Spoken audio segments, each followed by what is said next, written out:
నమస్తే అండి. నా పేరు రాయరావు. మాది అన్నవరం గ్రామం అండి. నేను ఎంఏ, ఎంఎస్సి, ఎంఈడి చదువుకున్నాను. గత 3 సంవత్సరాలుగా అన్నవరం దేవస్థానానికి చెందినటువంటి ఎస్వివిఎస్ జూనియర్ కాలేజీలో ఇంగ్లీష్ లెక్చరర్గా నేను అక్కడ పనిచేస్తూ ఉన్నాను. మొదటగా నేను జాయిన్ అయినప్పుడు శాలరీ పైన మాట్లాడి పెడతారని చెప్పేసి అన్నారు. దానికోసం ట్రస్ట్ బోర్డులో పెట్టారండి.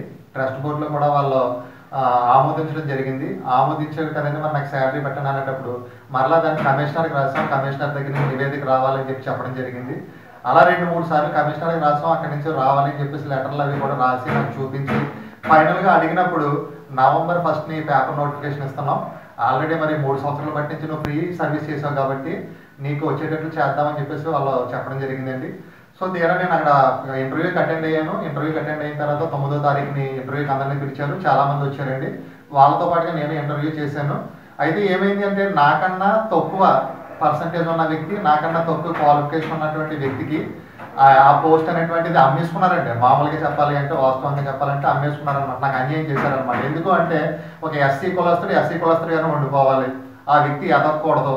సో అంటే కనీసం ఒక కాలేజీలో పనిచేసేటువంటి ప్రిన్సిపల్ కానీ లేదా కన్సర్న్ ఈఓ కానీ ఒక వ్యక్తిని 3 సంవత్సరాలు అనేటువంటి రూపాయి జీతం లేకుండా పని చేయించుకొని అన్యాయం చేసి నేను ఒక ఎస్సీ కులస్తుని అనేటువంటి ఆ విషయాన్ని వాళ్ళ దృష్టిలో పెట్టుకొని నన్ను ఎలా చేయడం అనేటువంటిది చాలా అన్యాయం చేశారని నా విషయంలో.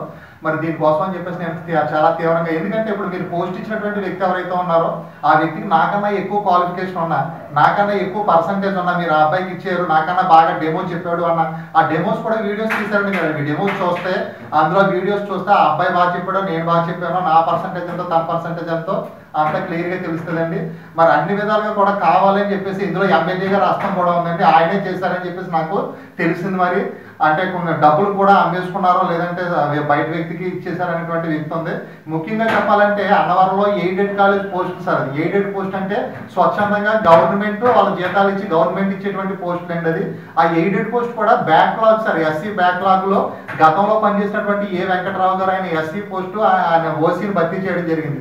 ఇప్పుడు ఆయన రిటైర్ అయిపోయిన తర్వాత రీసెంట్గా 2019లో ఆర్జేడీ దగ్గర నుంచి ఒక లెటర్ కూడా వచ్చిందండి. మీకు ఏమైనా ఎస్సీ బ్యాక్లాగ్ పోస్ట్ ఉంటే దాన్ని ఫిల్ చేసుకోండి అని చెప్పినప్పుడు మన ప్రిన్సిపల్ గారు కూడా ఏం చేశారంటే మా కాలేజీలో ప్రెసెంట్ ఎస్సీ పోస్ట్ అనేటువంటిది, ఎస్సీ బ్యాక్లాగ్ పోస్ట్ ఏదైతే ఉందో ఎస్సీ క్యాండిడేట్ అనేటువంటి నాకు ఆ పోస్ట్ ఇవ్వకుండా వేరే క్యాస్ట్ వ్యక్తికి ఆ పోస్ట్ ఇచ్చి మరి ఎస్సీలకు అన్యాయం చేస్తున్నారు. కాబట్టి దీని మీద మరి రాష్ట్ర వ్యాప్తంగా ఉన్నటువంటి వాళ్ళందరూ కూడా పత్రికాముఖంగా కానీ లేదంటే ఎస్సీ కులస్తులు కానీ ప్రతి ఒక్కరు కూడా నాకు సపోర్ట్ చేసి న్యాయాన్ని మీరు గెలిపించవలసిందిగా కోరుతున్నానండి.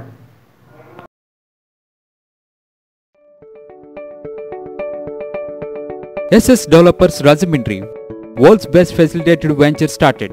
Open flat, independent houses, villas, bungalows, education recreation. SS Developers very spacious atmosphere. Our project amenities: clubhouse, swimming pool, gym, indoor games, restaurant, lounge areas, library, RO plant, kids corridor. SS Developers 100% Vastu, 24/7 security with CC cameras. SS Developers, we make your dream comes true. Let's hurry, book your flats now. Contact SS Developers Rajahmundry. Visit at www.ssdevelopers.net.